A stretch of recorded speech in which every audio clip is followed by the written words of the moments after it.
नमस्कार। Spirit of imbibe YouTube channel में आप सभी का बहुत बहुत स्वागत है। यदि आप चैनल पर नए हैं तो चैनल को सब्सक्राइब करना, क्योंकि यह चैनल हर रोज आपके लिए लेकर हाजिर होता है महत्वपूर्ण किताबों की ऑडियो बुक्स। आप सुन रहे हैं हरिशंकर परसाई का लिखा व्यंग्यात्मक निबंध निठल्ले की डायरी, जिसका आज का शीर्षक है युग की पीड़ा का सामना। तो चलिए शुरू करते हैं। मैंने एक अखबार में शिव शंकर की तारीफ छपवा दी। सुबह अखबार निकला था। लगभग 10 बजे मैं शिव शंकर के घर की तरफ चल पड़ा। जगन्नाथ काका अपनी जगह पर बैठे थे। पूछा, कहाँ जा रहे हो? मैंने कहा, शिव शंकर से मिलने। वह बोले, वह इस दुनिया में अब नहीं मिलेगा। उससे मिलने दूसरी दुनिया में जाने की तुम्हारी तैयारी मुझे नहीं दिखती। मैंने कहा, तो क्या शिवशंकर? हाँ, वह अभी घंटे भर पहले मर गया। कैसे? कैसे मर गया? तुमने तो उसकी तारीफ आज के अखबार में छपाई। उसने उसके प्राण ले लिए। मैं अगर सरकार में कुछ नहीं होता तो तुम्हें हत्या के जुर्म में अभी गिरफ्तार कर लेता। मैंने कहा, काका, मुझे आपकी बात बिल्कुल समझ में नहीं आती। आखिर तारीफ से आदमी कैसे मर जाएगा? काका ने बताया, देखो, हुआ ऐसा कि उसके पड़ोसी ने सुबह अखबार में उसकी तारीफ पढ़ी। वह शिव शंकर के पास गया और बोला, शिव शंकर बाबू, आज अखबार में आपके बारे में छपा है। यह सुनते ही शिव शंकर घबरा कर चिल्लाया, अरे बाप रे, छप गया, और वहीं गिर पड़ा। थोड़ी देर बाद उसके प्राण निकल गए। मैंने कहा, पर छपी तो आपकी तारीफ थी। काका ने कहा, उसे क्या मालूम, तुमने उसे पहले बताया तो नहीं होगा। वह समझा कि जिस बात के छपने से वह डर रहा था वह छप गई। देखो, जमाना इतना खराब आ गया है कि बिना पहले सूचित किए किसी की तारीफ भी करनी नहीं चाहिए। किसी पर दया करनी है तो बताकर करो। उपकार करना है तो पहले से ही बता दो कि मैं तुम्हारा उपकार कर रहा हूँ। मुझे दुख हुआ। उसके बीवी बच्चों का अब क्या होगा?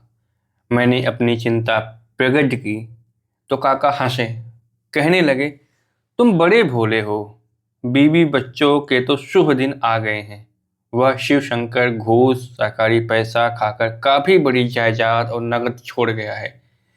बीवी बच्चे अब बेखटके उसका उपयोग कर सकते हैं। अगर वह जिंदा रहता तो हमेशा डर बना रहता कि ना जाने कब पकड़ा जाए, संपत्ति जब्त कर ली जाए। मरे आदमी की कोई जांच नहीं होती। भ्रष्टाचारी अगर जल्दी मर जाए तो परिवार को बड़ी सुविधा होती है। तीसरे पहर शिव शंकर की अंत्येष्टि से लौटा। मन खिन्न था। एक पत्रिका पलटी तो उसमें सत्येंद्र की एक कविता मिली। मैंने पढ़ा तो मन और बैठ गया। सत्येंद्र हमारा सबसे बड़ा प्रतिष्ठित कवि है। उसकी कविताओं और कहानियों में बड़ी पीड़ा है। हर कविता और कहानी में वह कहता है कि जिंदगी की कमर टूट गई है, दर्द ने हमें दबा रखा है, जीवन अर्थहीन हो गया है और हम मरना चाहते हैं। मुझे उसके बारे में भी चिंता होने लगी, कहीं वह कुछ कर न बैठे। सोचा, कॉफ़ी हाउस में वह मिल जाएगा, उससे उसकी तकलीफ पूछूं और उसे बचाने की कोशिश करूं। चौराहे पर आया तो सामने से त्रिवेदी आते दिखे। मुझे डर लगा कि ये 2-3 घंटे मुझे रोक लेंगे, मगर उनके साफ कपड़े देखकर मेरा भय जाता रहा। त्रिवेदी जब साफ कपड़े पहने होते हैं तब किसी सेक्रेटरी या मंत्री से मिलने जाते होते हैं, तब वह औपचारिक दुआ सलाम करके छोड़ देते हैं। मगर गंदे कपड़े में त्रिवेदी फुर्सत में होते हैं और 2-3 घंटे रोक कर बातें करते हैं। कभी मैंने सोचा था कि इनके कपड़े मैं धो दिया करूं, जिससे वह बड़ों से मिलने जाया करें और हमारा वक्त बर्बाद ना हो। पर डर यह है कि जब मैं कपड़े धोने इनके घर जाऊंगा तब वे वह गंदे कपड़ों में होंगे और मुझे पकड़ कर बिठा लेंगे। त्रिवेदी जी साहित्य की लिफ्ट में चढ़कर बटन दबाकर सरकारी नौकरी की ऊंची मंजिल पर पहुंच गए हैं। साहित्य उनसे छूट गया है, क्योंकि साहित्य का काम अच्छी दुकान, अच्छी नौकरी लगने तक ही होती है। पर पिछले 10 सालों से मैं उनकी ग्लानि का साक्षी हूँ। उन्हें बराबर लगता रहा है कि उनकी ज़िंदगी बर्बाद हो रही है। जब वह मुझसे मिलते हैं तो ज़िंदगी बर्बाद होने का रोना रोते हैं। आज समय कम था, इसलिए संक्षेप में अपना दुखड़ा रोने लगे। यार, हमारी तो लाइफ ही बर्बाद हो गई। सरकारी नौकरी ने सारी प्रतिभा खा डाली। साहित्य सेवा की क्या क्या उमंगें मन में थी, पर धरी की धरी रह गई।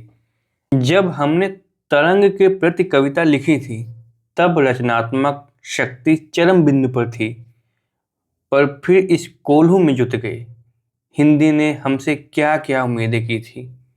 ऐसी आत्मग्लानि होती है कि मर जाने को जी चाहता है, मगर अब तय कर लिया है कि बस सिर्फ 1 साल नौकरी और करूँगा, फिर सब कुछ छोड़कर साहित्य साधना करूँगा। चाहे भूखा रह लूँ, बस मुझे 1 साल और दे दो। मैंने उसे 1 साल और दिया। 10 सालों से एक एक साल दे रहा हूँ। हर साल वह नौकरी छोड़ने की घोषणा करते हैं। मैंने कहा, त्रिवेदी जी, साहित्य रचना चाहे आप न करते हो, पर लोग आपको भूले नहीं हैं। आपने मातहत कर्मचारी अपनी प्रतिभा पर लेख लिखते ही रहते हैं, और अभी आपके महकमे के क्लास 4 कर्मचारियों ने जो साहित्य समिति बनाई, उसका उद्घाटन भी आपके हाथों से ही कराया था। त्रिवेदी जी खुश हो गए, बोले, अरे भाई, हिंदी माता बड़ी उदार है, अपने नालायक बेटे को कभी नहीं भूलती। उन्होंने कॉलर ठीक किया। मैंने पूछा, इस वक्त कहाँ जा रहे हैं? जवाब दिया, सेक्रेटरी से मिलने जा रहा हूँ। 3 महीने से प्रमोशन रुका पड़ा है। मैंने कहा, अभी तो आप कह रहे थे कि नौकरी में जिंदगी बर्बाद हो रही है और अब तरक्की की कोशिश करने जा रहे हैं। वह बोले, अरे यार, जब जिंदगी बर्बाद ही होनी है तो उसे प्रमोशन पर बर्बाद क्यों न किया जाए। वह प्रमोशन पर जिंदगी बर्बाद करने चल दिए और मैं सत्येंद्र की खोज में कॉफ़ी हाउस पहुंचा। कॉफ़ी हाउस में घुसते ही सामने की टेबल पर जो देखा, उससे थोड़ी देर तो मैं चकरा गया। हमारे वयोवृद्ध आदरणीय लेखक आचार्य हेमंत जी बैठे थे। वह कॉफ़ी हाउस में कभी नहीं आए थे। वह उसे अभारतीय मानते हैं। ठंडई की दुकान में जाते थे। वह भारतीय है। उनके कॉफ़ी हाउस में होने से ज़्यादा अचरज में डालने वाली चीज़ उनकी सज्जा थी। वह अपने पोते का निक्कर पहने थे, ऊपर रंग बिरंगी तस्वीरों वाली कमीज। हाथ में उनके एक झुनझुना था और वह एक चॉकलेट चूस रहे थे। मेरे होश लौटे तो मैंने कहा, अरे आचार्य जी, आप यहाँ और ऐसे? मैंने उनके चरण छूने आगे झुका। चरण स्पर्श करवाना उनका खास शौक था। ठंड में वह पूरा शरीर कंबल से ढक लेते थे, पर पैर बाहर रखे बैठे होते थे, जिससे भक्तों को सुविधा हो। उन्होंने मुझे रोका, अरे अरे, यह क्या करते हो? मैं प्रौढ़ नहीं हूँ, बच्चा हूँ, मुझे आशीर्वाद दो, मैं तो उदीयमान हूँ। उन्होंने झुनझुना बजाया और कहा, हमें चॉकलेट खिलाओ। मुझे लगा कि आचार्य जी पागल हो गए हैं। मैंने कहा, मगर यह क्या हो गया है आपको? किसी नए लेखक ने कुछ लिखा तो नहीं? वह बोले, नहीं, मैं अपनी मर्जी से ही बालक हो गया हूँ। देखता हूँ कि इस जमाने में नए का बोलबाला है। मैं भी तो नया बन गया हूँ, तुमसे भी छोटा बन गया हूँ। मैं झुनझुना बजाता हूँ और चॉकलेट खाता हूँ, यानी नए से भी नया हूँ और मॉडर्न भी हो गया हूँ। यह शर्ट देखो, नंगी औरतों की तस्वीरें छपी हैं और लिखा है, love me, love me, love me. मैं उन्हें हैरत से देखने लगा और बच्चे की तरह बोले, अंकल, हमें चॉकलेट खिलाओ ना। मैंने कहा, आचार्य जी, यह तो ठीक है, पर लिखने के बारे में क्या कर रहे हैं? उन्होंने कहा, लिख भी नया रहा हूँ। जो लिख चुका हूँ उसे फिर से लिख रहा हूँ, मगर हिज्जे और वाक्य विन्यास की गलतियाँ करना चाहता हूँ। वह नया हो जाता है। थोड़ी देर उनके पास बैठकर मैं कोने की टेबल में बैठे सत्येंद्र के पास पहुंचा। मैंने कहा, वह जो एक वयोवृद्ध कवि हेमंत जी बैठे हैं, उन्हें जानते हो ना? सत्येंद्र ने कहा, कौन कवि? कवि तो पहले कोई नहीं हुआ। कविता तो मुझसे आरंभ होती है। मैंने कहा, पहले कोई कवि नहीं हुआ? तुलसीदास, सूरदास, कालिदास, ये भी नहीं? सत्येंद्र बोला, ये कवि कहाँ थे? जब मुझसे पहले कविता लिखी ही नहीं गई तो कवि कैसे माने जाएंगे? उसने कॉफी का आखिरी घूंट पिया और प्याला सरका दिया। मुझसे कहा, क्या आप मुझे कॉफी पिलाने आए हैं? मैंने कहा, आया तो किसी और कारण से था, पर कॉफी तुम्हें पिला दूंगा। मैंने कॉफी का ऑर्डर दिया। मैंने कहा, आपकी रचनाएं मैं लगातार पढ़ता रहता हूँ। उसमें बड़ी पीड़ा है। लगता है आपके मन में दर्द जमकर बैठ गया है। क्या तकलीफ है आपको? उसमें चैतन्य आ गया। सिगरेट फेंक कर बोला, यह युग की पीड़ा है। अपने जमाने का सारा दर्द हम पी रहे हैं। वही जहर बनकर हमारी रचना में आ जाता है। मैंने पूछा, युग की पीड़ा की शिकायत आपको कब से है? उन्होंने कहा, यूँ 15-16 साल की उम्र से है। मेरे पेट में तब बड़ा दर्द रहता था। यह 3-4 साल रहा, फिर इलाज से अच्छा हो गया। मैंने कहा, यानी उस वक्त युग तुम्हारे पेट में था? वह बोला, हाँ, मगर उसके बाद युग की पीड़ा मेरे भीतर फैलने लगी, आत्मा में आ गई, अंगुलियों के पोरों तक पहुंच गई, फिर बैंक अकाउंट में फैली, फिर फर्नीचर में, कपड़ों में, बेडरूम में। अब जीवन अर्थहीन है। संसार ही अर्थहीन हो गया है। किसी चीज का कोई अर्थ नहीं रह गया है। मैंने कहा, तो क्या मर जाने की तबीयत होती है? वह बोला, हाँ, लेकिन मृत्यु की भी कोई अर्थ नहीं है। वह भी अर्थहीन है, इसीलिए उसे भी नहीं स्वीकारा जाता। हम कुछ स्वीकार नहीं कर सकते। इसी समय दो खूबसूरत बच्चों को लेकर एक दंपति भीतर आया और एक टेबल पर जाकर बैठ गया। माता पिता बच्चों को प्यार करने लगे। सत्येंद्र उसे देखता रहा। उसके चेहरे पर घृणा आ गई। कहने लगा, देखो कितने उल्लू हैं, अपने बच्चों को प्यार करते हैं, बेवकूफ। वह उन्हें देखता रहा। बड़े दर्द से बोला, मैं निपट अकेला हूँ। मैंने पूछा, अकेले क्यों हो? उसने कहा, क्योंकि मैं किसी से मिलता जुलता नहीं हूँ। सबको मेरे पास आना चाहिए, वे नहीं आते तो अकेला हूँ। कॉफ़ी आ गई। हम काफ़ी पीते हुए बातें करने लगे। मैंने कहा, भाई सत्येंद्र जी, मुझे अभी आपकी पीड़ा का रहस्य समझ में नहीं आया।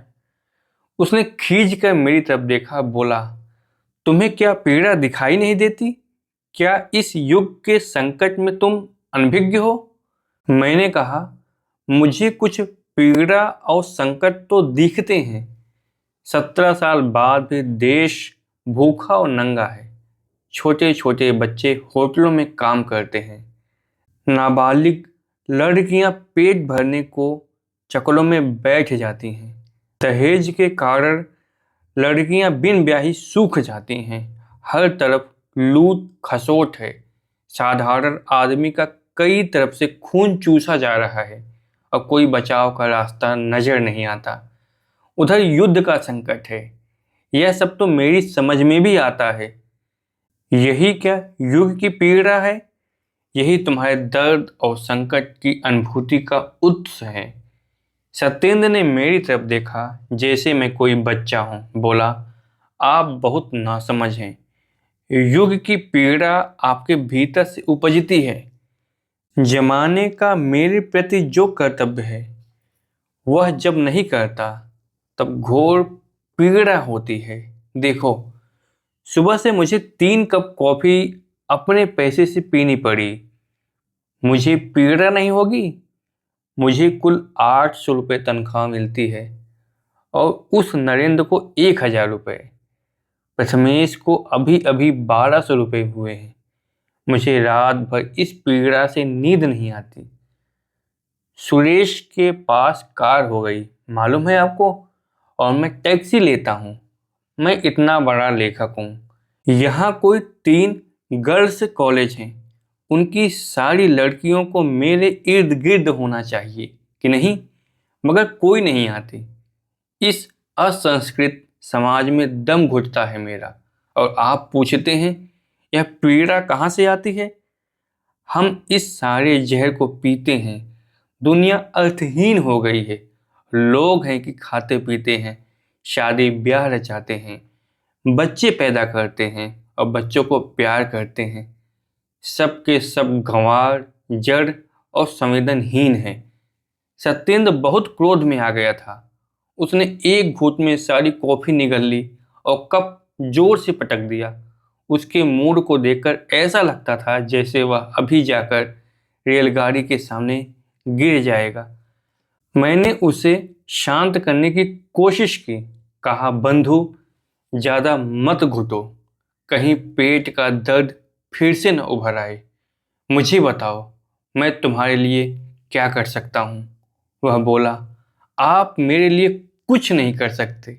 आप जाइए, मुझे अकेला छोड़ दीजिए। मैं आपसे नफरत करता हूँ। मैं उठ लिया, आचार्य हेमंत के पास से निकला तो उन्होंने पूछा, क्यों साहब, हमारे उन अंकल को क्या हो गया है। मैंने कहा, वह युग की पीड़ा से त्रस्त हैं। हेमंत जी ने कहा, हमारे जमाने में यह बीमारी नहीं थी। बड़ा प्राणलेवा रोग है। दूसरे महायुद्ध के बाद दुनिया में फैला है। हेमंत जी फुग्गा फुलाने लगे और मैं कॉफी हाउस से बाहर आ गया। यह व्यंग यहीं समाप्त होता है। आपको यह व्यंग कैसा लगा, कमेंट बॉक्स में अपने सुझाव जरूर दीजिए। और हाँ, यदि आप कहानियाँ, उपन्यास, कविताएं सुनने में रुचि रखते हैं तो इस चैनल को जरूर सब्सक्राइब करिएगा। आज के लिए बस इतना ही। मिलते हैं कल अगली वीडियो में। जय हिंद।